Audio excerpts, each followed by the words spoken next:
El descubrimiento de la verdadera naturaleza de Lucifer me dejó devastada. Mientras las alas de sombra se replegaban lentamente en mi espalda y los portadores de la luz me miraban con una mezcla de confusión y temor, comprendí la magnitud de mi error. No había revelado la verdad al mundo. Había sido un peón en una guerra cósmica entre dos fuerzas igualmente manipuladoras. Adrián intentó acercarse, pero lo detuve con un gesto. Las marcas en mi piel, ahora completamente visibles incluso bajo la luz directa, pulsaban con un ritmo que parecía sincronizado con los latidos de mi corazón. «Me has mentido», dije, mi voz resonando con un eco sobrenatural que hizo temblar las paredes de la cueva. Lucifer no es el libertador, es solo otro depredador que busca reemplazar a Miguel. La expresión de Adrián cambió de preocupación a algo más oscuro, más calculador. «Has visto demasiado», murmuró, haciendo un gesto a los otros portadores de la luz, que comenzaron a rodearme lentamente. Pero ya no era la misma Isabel Vega que había llegado buscando respuestas. La convergencia había cambiado algo fundamental en mí, y con un simple pensamiento, las alas de sombra se extendieron nuevamente, creando una onda de energía que lanzó a todos contra las paredes. Escapé del santuario en medio del caos, con Amara siguiéndome de cerca. «¡Espera!», gritaba mientras ascendíamos por los túneles hacia la superficie. «No todos sabíamos.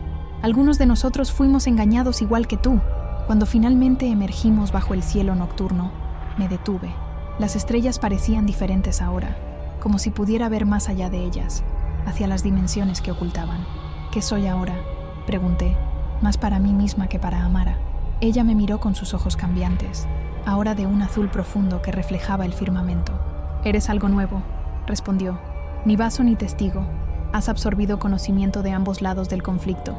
Eres un nexo». La palabra resonó en mi interior con una verdad que no podía negar, un punto de conexión entre realidades, entre verdades opuestas. Y con esa comprensión, tomé una decisión. Regresaría a Toledo, al lugar donde todo había comenzado. Si iba a encontrar respuestas reales, no manipuladas por Miguel ni por Lucifer, tendría que buscarlas por mí misma, en los orígenes de mi transformación. El viaje de regreso a Toledo fue extrañamente tranquilo. Las manifestaciones sobrenaturales que me habían atormentado durante semanas parecían haberse estabilizado. Las marcas en mi piel ya no ardían. Simplemente brillaban con una luz tenue que podía controlar a voluntad. Las alas de sombra permanecían ocultas, pero podía sentirlas justo bajo la superficie de la realidad, listas para manifestarse si las necesitaba. Amara decidió acompañarme, afirmando que los verdaderos testigos tenían la responsabilidad de proteger a alguien como yo, un nexo que podría cambiar el equilibrio del conflicto cósmico. Llegamos a Toledo al atardecer de un domingo, y desde el momento en que pusimos pie en la ciudad, supimos que algo había cambiado. El aire parecía cargado de una energía estática que hacía que el vello de mis brazos se erizara, y había un silencio antinatural, como si la ciudad entera contuviera la respiración, esperando algo inminente. Nuestro primer indicio de que algo extraordinario estaba ocurriendo vino cuando pasamos frente a la catedral. Una multitud se había congregado en la plaza, murmurando y señalando hacia las puertas abiertas del templo. Nos acercamos con cautela y vimos lo que había causado tal conmoción. La estatua de San Miguel Arcángel, normalmente ubicada en un nicho lateral, había sido trasladada al centro del altar mayor, y de sus ojos manaban hilos de un líquido rojo que solo podía ser sangre. Los sacerdotes intentaban mantener el orden, pero ellos mismos parecían conmocionados. «Es un milagro», susurraba una anciana a mi lado, su rostro iluminado por una mezcla de temor y reverencia. «El arcángel llora por nuestros pecados», pero yo sabía mejor. No eran lágrimas de compasión, eran un presagio, una señal de que Miguel estaba más cerca que nunca de manifestarse plenamente en nuestro mundo. Mientras observábamos, una joven en primera fila comenzó a convulsionarse. Su cuerpo se sacudió violentamente y luego se quedó rígido, sus ojos volviéndose completamente blancos. Cuando abrió la boca, lo que salió no fue su voz, sino un torrente de sonidos que reconocí inmediatamente como enoquiano, el lenguaje de los ángeles. «El príncipe viene», tradujo Amara en un susurro. «El juicio está sobre vosotros. Preparad el camino para el que pesa las almas». Los sacerdotes intentaron acercarse a la joven, pero una fuerza invisible los mantuvo a distancia. Otros en la congregación comenzaron a manifestar comportamientos similares. Algunos hablaban en lenguas antiguas, Otros caían de rodillas con expresiones de éxtasis o terror absoluto. Y entonces lo vi. Por encima de la catedral, brevemente visible contra el cielo crepuscular, una figura alada observaba la escena. No era Miguel en su forma completa, sino una proyección, un eco de su presencia que se estaba filtrando gradualmente en nuestro mundo. Durante los días siguientes, los eventos inexplicables se multiplicaron por toda la ciudad. Estatuas religiosas que lloraban sangre, personas que entraban en trance durante las misas y hablaban en idiomas desconocidos, avistamientos de figuras aladas observando desde lo alto de edificios históricos. Los medios locales intentaban explicar estos fenómenos como histeria colectiva o elaborados engaños, pero la frecuencia y consistencia de los incidentes hacía cada vez más difícil mantener esas explicaciones. La Iglesia envió investigadores y pronto Toledo se llenó de sacerdotes, teólogos y expertos en fenómenos paranormales. Amara y yo nos mantuvimos en las sombras, observando, recopilando información, intentando comprender qué significaba todo esto en relación con mi transformación y la convergencia que acababa de ocurrir. ¿Había fallado en detener a Miguel? ¿O esto era algo más? Algo que ni siquiera los testigos o los portadores de la luz habían anticipado. La respuesta llegó una semana después de nuestro regreso, en forma de un visitante inesperado. Estaba en mi antiguo apartamento, que sorprendentemente había permanecido intacto durante mi ausencia, cuando alguien llamó a la puerta. Al abrir, me encontré frente a un hombre mayor vestido con el atuendo distintivo de un cardenal de la Iglesia Católica. Isabel Vega, dijo con un acento italiano apenas perceptible. Mi nombre es Cardenal Lorenzo Bianchi. He sido enviado personalmente por su santidad para hablar con usted.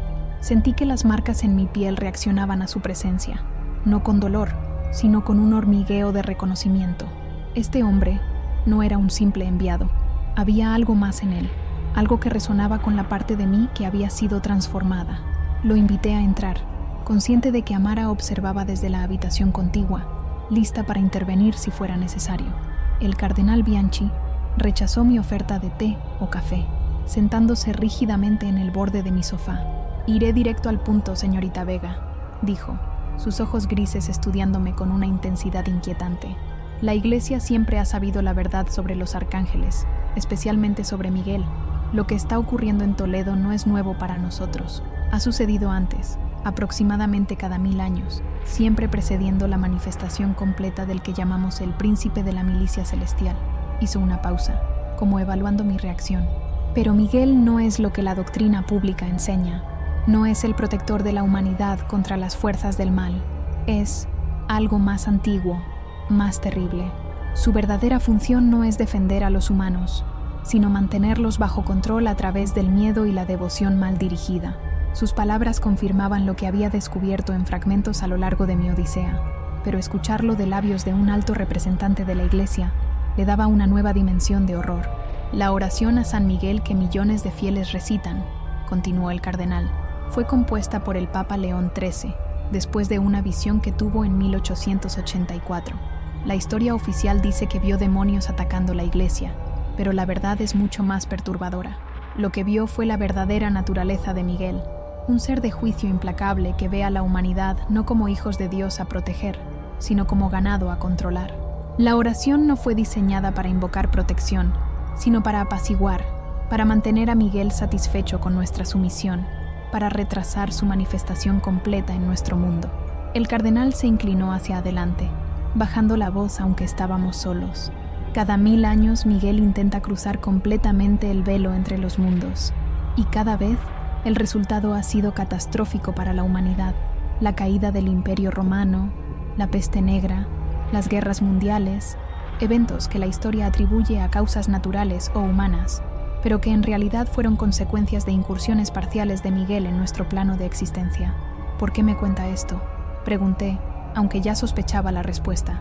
El cardenal Bianchi me miró directamente a los ojos, y por un momento creí ver un destello dorado en sus pupilas. Porque usted, Isabel Vega, no fue elegida como víctima, fue elegida como heraldo. Las marcas en su piel, las visiones, las manifestaciones, no son signos de que Miguel quiera consumirla, sino de que la está preparando para anunciar su llegada. Usted es el nexo, el punto de conexión entre nuestro mundo y el suyo. A través de usted, Miguel planea manifestarse completamente, no solo como una presencia espiritual o una proyección, sino en forma física, tangible, y cuando eso suceda, el mundo tal como lo conocemos llegará a su fin. Sus palabras cayeron sobre mí como una sentencia de muerte, no solo para mí, sino para toda la humanidad. Todo lo que había creído, todo por lo que había luchado, parecía desmoronarse ante esta nueva revelación. No era un vaso destinado a ser consumido, ni una reveladora de la verdad, como habían creído los portadores de la luz. Era algo peor, un heraldo del Apocalipsis. Mientras procesaba esta terrible revelación, algo cambió en la expresión del cardenal Bianchi. Una sonrisa lenta, casi imperceptible, se dibujó en sus labios. «Pero hay algo que Miguel no anticipó», dijo, su voz adquiriendo un timbre diferente, más profundo, más resonante, algo que ni siquiera los portadores de la luz comprendieron completamente. Se levantó con un movimiento fluido que no correspondía a su aparente edad, y ante mis ojos, su forma comenzó a cambiar. No fue una transformación violenta o grotesca, sino sutil, como si una segunda imagen se superpusiera gradualmente a la primera. Donde antes había estado un anciano cardenal, ahora se erguía una figura más alta, más imponente, con un rostro que parecía cambiar constantemente entre lo hermoso y lo terrible. «Tú no eres el heraldo de Miguel», dijo con una voz que ahora reconocí, la misma que había escuchado en el nexo durante la convergencia. «Eres mi heraldo, y juntos revelaremos la verdadera naturaleza, no solo de Miguel, sino de toda la jerarquía celestial». Con horror y asombro, comprendí que estaba en presencia de Lucifer mismo, no a través de un intermediario o una proyección, sino en una manifestación casi completa. Y lo peor era que parte de mí, la parte transformada por las marcas y la convergencia, respondía a su presencia no con miedo, sino con un reconocimiento instintivo, como si hubiera estado esperando este momento desde el principio. «Todo ha sido preparación», continuó Lucifer, extendiendo una mano hacia mí. «Miguel, los vigilantes, los testigos, incluso los ingenuos portadores de la luz, todos peones en un juego que comenzó mucho antes de la creación de la humanidad. Y ahora finalmente estamos listos para el movimiento final». Mientras hablaba, sentí las marcas en mi piel ardiendo nuevamente, no con dolor, sino con un poder que amenazaba con consumirme desde dentro. Las alas de sombra emergieron involuntariamente, y con ellas, una comprensión terrible. No había sido manipulada por dos bandos opuestos. Había sido parte de un plan único y terrible desde el principio. Un plan en el que tanto Miguel como Lucifer eran simplemente aspectos diferentes de la misma entidad primordial, jugando un juego cósmico con la humanidad como tablero, y yo como la pieza central. El tiempo pareció detenerse mientras Lucifer extendía su mano hacia mí. En ese momento de claridad absoluta, vi más allá de las mentiras superpuestas, más allá de las manipulaciones milenarias. Vi la verdad fundamental. Miguel y Lucifer no eran adversarios, sino colaboradores en un juego cósmico de proporciones inimaginables. Como actores que interpretan papeles opuestos en la misma obra, habían creado una falsa dicotomía que mantenía a la humanidad dividida, confundida y, lo más importante, controlada. Las religiones, las guerras santas, la eterna lucha entre el bien y el mal, todo era una elaborada puesta en escena diseñada para alimentarse de nuestras emociones más intensas: miedo, devoción, odio, esperanza. Y yo había sido elegida no por uno u otro bando, sino por ambos simultáneamente, preparada meticulosamente para servir como el catalizador de su próxima gran revelación al mundo, una que simplemente reescribiría las reglas del juego sin terminarlo. «No», dije, retrocediendo un paso. Las marcas en mi piel ardían con intensidad renovada, pero esta vez sentí que respondían no a la voluntad de Lucifer o Miguel, sino a la mía propia. Las alas de sombra se extendieron completamente, pero ya no proyectaban oscuridad. Ahora emitían una luz plateada, que no era ni celestial ni infernal, sino algo completamente diferente. «No seré tu heraldo ni el de Miguel, no seré un peón más en vuestro juego». La sonrisa de Lucifer vaciló por primera vez, su forma perfecta fluctuando momentáneamente como una imagen en una pantalla con interferencias. «No comprendes lo que estás rechazando», dijo, su voz ahora menos segura.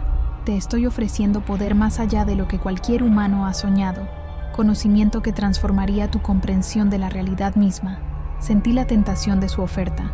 el tirón casi irresistible de ese conocimiento prohibido.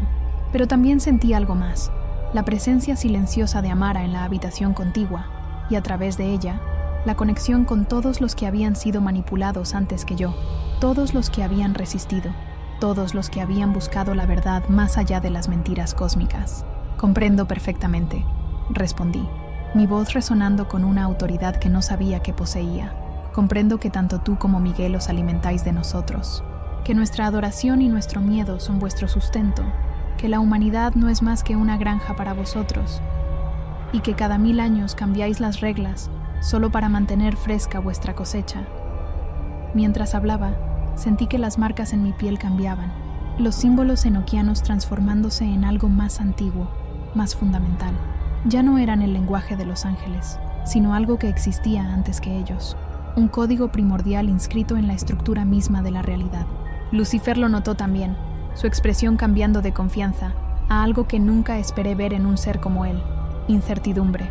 «Esto es imposible», murmuró. «Las marcas no pueden cambiar por sí mismas, no pueden evolucionar más allá de nuestro control».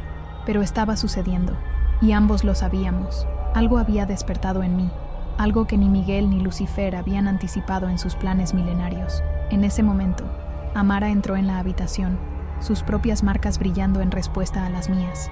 «Los testigos están llegando», anunció, ignorando deliberadamente la presencia de Lucifer. Y no solo ellos, algo está sucediendo en toda la ciudad. A través de la ventana, vi lo que quería decir.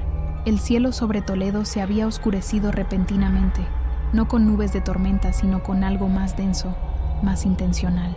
Figuras aladas se perfilaban contra ese telón sobrenatural, docenas de ellas, observando la ciudad como depredadores estudiando a su presa. «Miguel ha enviado a su milicia», dijo Lucifer, su forma ahora completamente estabilizada nuevamente. «Cree que puede reclamarte antes de que yo complete nuestra conexión». «Qué predecible».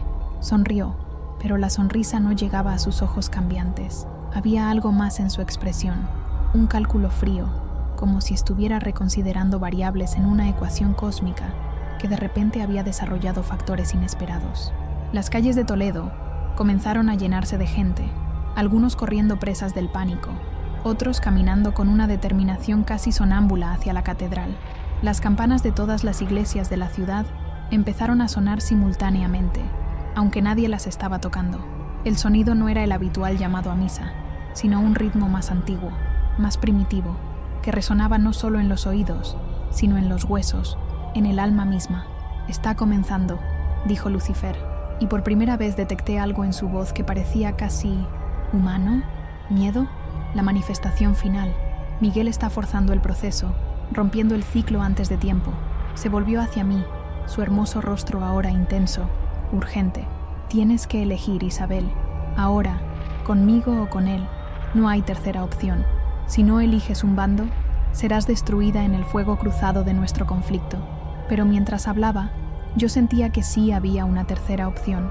Las marcas en mi piel, ahora transformadas en ese lenguaje primordial que ni siquiera Lucifer parecía comprender completamente, me estaban mostrando algo, un camino diferente, una posibilidad que había estado oculta durante eones.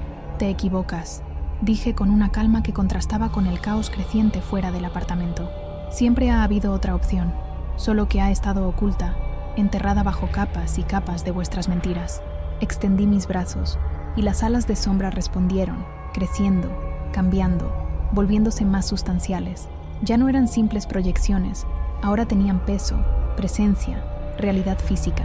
Y con ellas vino un conocimiento que fluyó a través de mí como un río de luz pura, la comprensión de que las marcas no eran un signo de elección por parte de Miguel o Lucifer, sino un lenguaje olvidado, un código que permitía a los humanos comunicarse directamente con algo más allá de los arcángeles, más allá incluso de los vigilantes. «¿Qué estás haciendo?», preguntó Lucifer, y ahora el miedo en su voz era inconfundible. Retrocedió un paso, su forma perfecta comenzando a fluctuar nuevamente. «Estás canalizando algo que no comprendes, algo peligroso, pero yo sí comprendía, al menos lo suficiente para saber que este era el camino correcto. Las marcas en mi piel brillaban ahora con una luz que no era ni dorada como la de Miguel, ni plateada como la de Lucifer, sino de un blanco puro que parecía contener todos los colores del espectro simultáneamente. Amara me miraba con asombro, sus propias marcas respondiendo a las mías, cambiando también a ese lenguaje primordial. «Es el código original», susurró con reverencia, «el lenguaje con el que se escribió la realidad misma». Lucifer dio otro paso atrás, su hermoso rostro ahora contorsionado en una máscara de furia y temor. «Detente», ordenó, pero su voz ya no contenía el poder de antes. «No sabes lo que estás desatando». Pero yo sí lo sabía. De alguna manera, a través de todas las manipulaciones, todas las mentiras, todas las capas de engaño, había encontrado una verdad más fundamental que cualquiera de las que Miguel o Lucifer habían intentado ocultarme. Las marcas no eran una maldición ni una bendición de los arcángeles. Eran un recordatorio de algo que la humanidad había olvidado hace mucho tiempo, que existíamos antes que ellos, que la conciencia humana no era un regalo de seres superiores, sino algo primordial, algo que los propios arcángeles habían intentado controlar y canalizar para sus propósitos. Y ahora, esa conciencia primordial estaba despertando nuevamente, no solo en mí, sino en todos los que habían sido marcados a lo largo de los milenios. A través de la ventana, vi figuras convergiendo hacia mi apartamento, los testigos que Amara había mencionado, docenas de ellos, sus propias marcas brillando con esa misma luz blanca pura, y entre ellos, para mi sorpresa, algunos de los portadores de la luz, incluido Adrián, sus expresiones una mezcla de confusión y asombro ante lo que estaban presenciando. «No puedes hacer esto», dijo Lucifer, su forma ahora casi completamente desestabilizada, revelando brevemente la entidad primordial que se ocultaba bajo su hermosa máscara humana. Algo vasto, antiguo y aterrador, pero también, sorprendentemente, limitado. «No tienes el derecho». Sentí una oleada de compasión hacia él, hacia lo que representaba.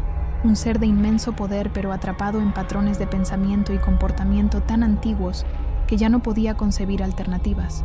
«No se trata de derechos», respondí suavemente. «Se trata de evolución, de cambio, algo que tú y Miguel habéis intentado prevenir durante eones, manteniendo a la humanidad dividida y controlada. Pero ya no». Las marcas en mi piel alcanzaron su máximo brillo, y con ellas sentí una conexión que trascendía el tiempo y el espacio, una red de conciencia que unía a todos los que habían sido marcados, todos los que habían resistido, todos los que habían buscado la verdad más allá de las mentiras cósmicas. Y a través de esa red, canalizamos algo que ni Miguel ni Lucifer podían controlar, la voluntad colectiva de la humanidad para determinar su propio destino. El cielo sobre Toledo se desgarró completamente, revelando no el vacío interestelar que había vislumbrado antes, sino algo más vasto, más fundamental, el tejido mismo de la realidad, el código subyacente del universo. Y en ese momento de revelación cósmica, mientras Lucifer se desvanecía con un grito de furia impotente y las figuras aladas en el cielo retrocedían ante la luz que emanaba de nosotros, comprendí mi verdadero propósito. No era un vaso para ser consumido, ni un heraldo para anunciar la llegada de potencias cósmicas, ni siquiera un nexo entre realidades opuestas. Era un catalizador, un punto de inflexión en la evolución de la conciencia humana. A través de mí y de todos los que se habían conectado a esa red de conciencia compartida, la humanidad estaba recordando lo que había olvidado hace milenios, que los dioses, los ángeles, los demonios, todas las entidades que habíamos adorado o temido a lo largo de la historia, eran simplemente aspectos de una realidad más compleja que apenas comenzábamos a comprender. Y con ese recuerdo venía un poder que ni Miguel ni Lucifer podían contrarrestar, el poder de reescribir nuestra propia historia, de reclamar nuestro lugar en el cosmos no como peones en un juego cósmico, sino como participantes activos en la evolución continua de la realidad misma. Mientras la luz que emanaba de nosotros se extendía por toda la ciudad, transformando las manifestaciones de terror en revelaciones de posibilidad, supe que nada volvería a ser igual. El ciclo milenario se había roto definitivamente, no a favor de Miguel o de Lucifer, sino de algo nuevo, algo que estaba naciendo en ese preciso momento, una humanidad consciente de su verdadero potencial, liberada de las manipulaciones de seres que habían pretendido ser nuestros maestros, pero que, en realidad, habían sido nuestros carceleros. Y en el centro de esa transformación estaba yo, Isabel Vega, ya no simplemente una restauradora de arte de Toledo, sino parte de algo mucho más grande, mucho más antiguo, y al mismo tiempo, completamente nuevo. El futuro se extendía ante nosotros, no como un camino predeterminado, sino como un lienzo en blanco, listo para ser pintado con colores que ni siquiera los arcángeles habían soñado posibles. Mientras la luz que emanaba de nosotros se extendía por toda la ciudad, transformando las manifestaciones de terror en revelaciones de posibilidad, supe que nada volvería a ser igual.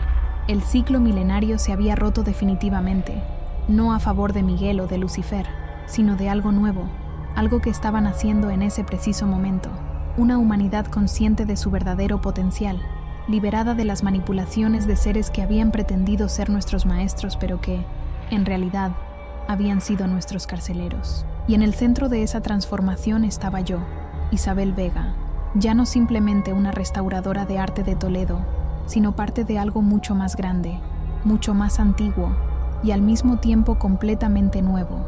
Los días siguientes a la confrontación con Lucifer fueron extraños, como si el mundo estuviera reajustándose a una nueva realidad. Las manifestaciones sobrenaturales en Toledo habían cesado temporalmente. Las estatuas ya no lloraban sangre. Las personas no hablaban en lenguas durante las misas, pero algo más inquietante había comenzado a ocurrir. Objetos a mi alrededor se movían sin que yo los tocara, respondiendo a mis pensamientos como si fueran extensiones de mi propio cuerpo.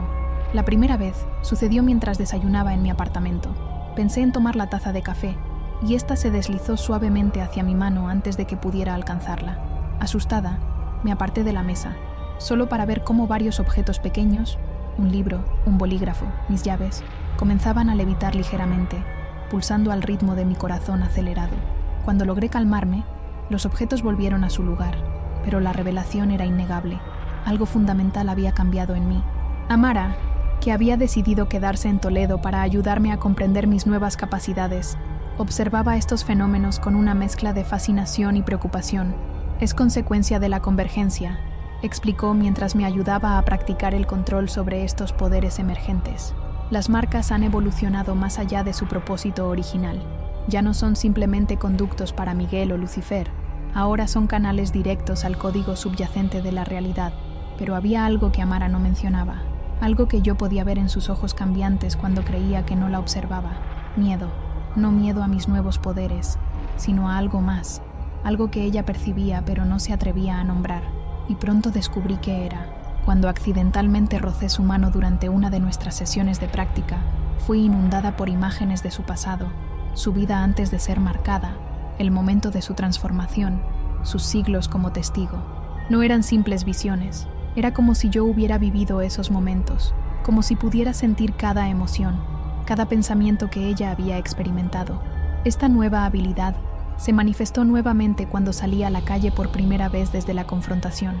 Al tocar accidentalmente a un anciano que pasaba junto a mí, vi toda su vida desplegarse ante mis ojos. Su infancia durante la guerra civil, la pérdida de sus padres, su matrimonio feliz pero breve, la soledad de su vejez, y más perturbador aún, sus pequeños pecados y transgresiones, desde mentiras infantiles hasta momentos de crueldad que lo atormentaban décadas después. Vi todo esto en un instante, y junto con la visión, vino un impulso terrible, casi irresistible, juzgarlo. Sentí que una parte de mí quería pesar cada acción de su vida, separar lo virtuoso de lo pecaminoso, y pronunciar un veredicto final sobre su alma. Horrorizada, me aparté bruscamente, dejando al anciano confundido por mi reacción. Pero el daño ya estaba hecho. Esa noche, supe por las noticias locales que el mismo anciano había sido hospitalizado tras experimentar dolores inexplicables, que, según describió entre lágrimas a los médicos, sentía como si estuviera pagando por cada mal que había cometido en su vida. No fue un caso aislado. En los días siguientes, más personas en Toledo comenzaron a experimentar tormentos físicos que correspondían con precisión aterradora a sus transgresiones morales. Un hombre que había engañado a su esposa durante años sufría quemaduras inexplicables en las manos con las que había acariciado a sus amantes. Una mujer que había robado a su empresa durante décadas sentía como si sus dedos estuvieran siendo aplastados uno a uno. Un sacerdote que había abusado de su posición experimentaba la sensación de ahogamiento cada vez que intentaba hablar. Todos ellos tenían algo en común. Habían estado en contacto conmigo, aunque fuera brevemente, en los días anteriores. Y con cada nuevo caso, sentía las marcas en mi piel respondiendo, pulsando con un placer casi obsceno, como si se alimentaran del sufrimiento que estaba causando involuntariamente. Es Miguel, dijo Amara después de que le conté sobre estos incidentes. A pesar de nuestra victoria en la convergencia, no ha renunciado.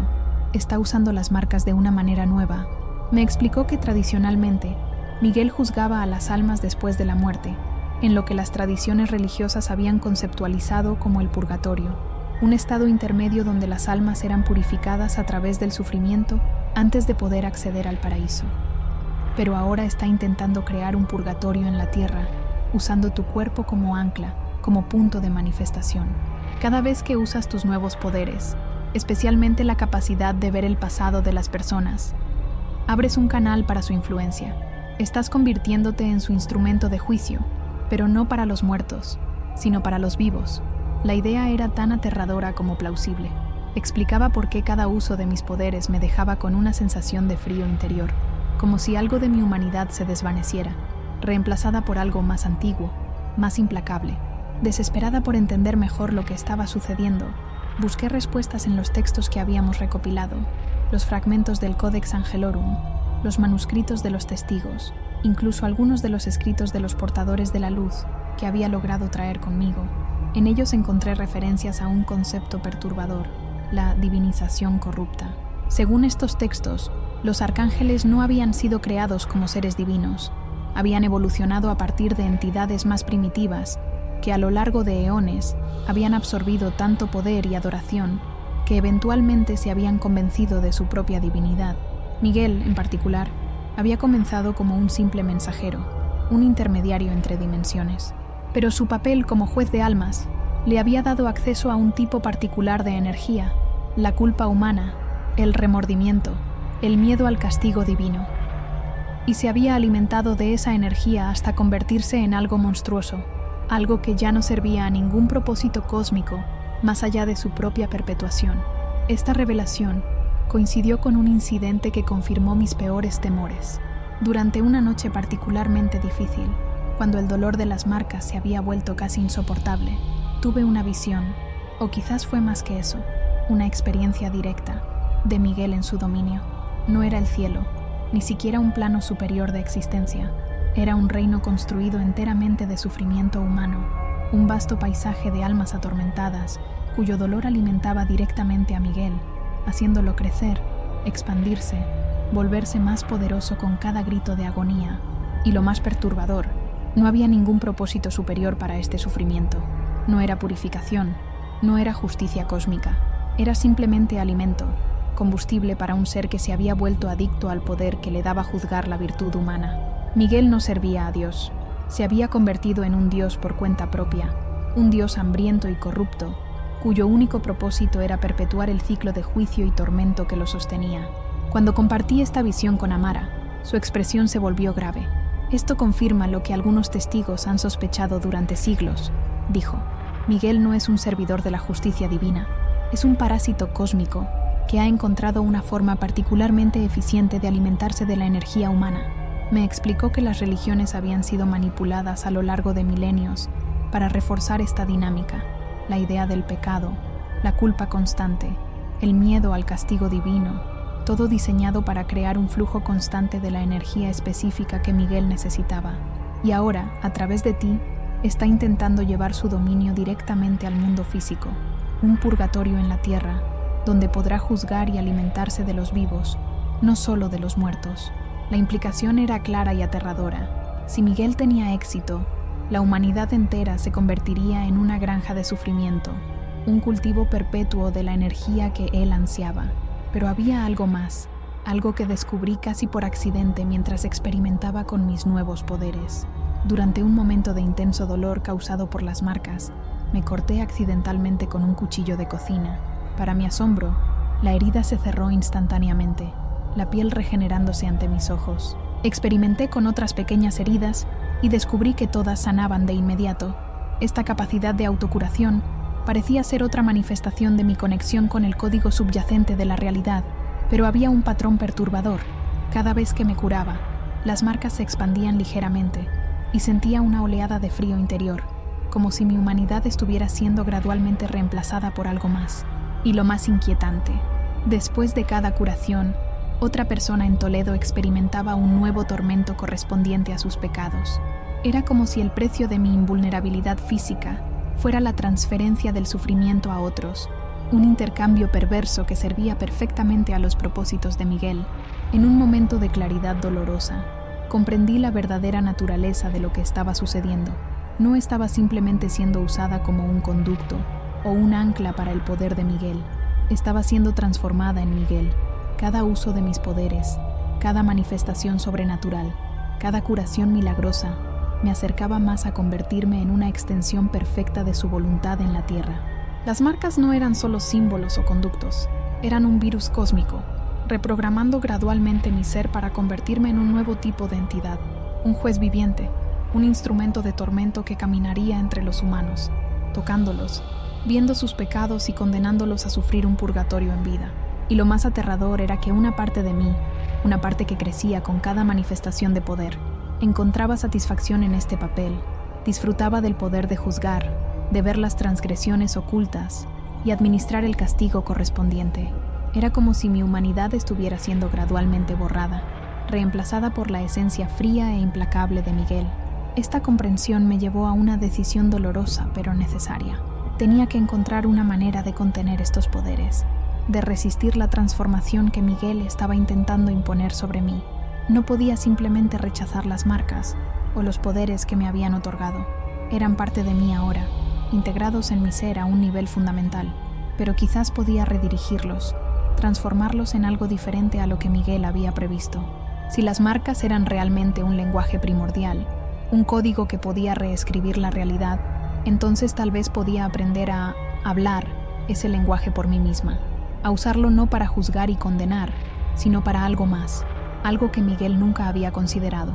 Con esta resolución en mente, me preparé para la batalla más difícil que había enfrentado hasta ahora, no contra Miguel o Lucifer como entidades externas, sino contra la semilla de Miguel que estaba creciendo dentro de mí, amenazando con consumir todo lo que me hacía humana.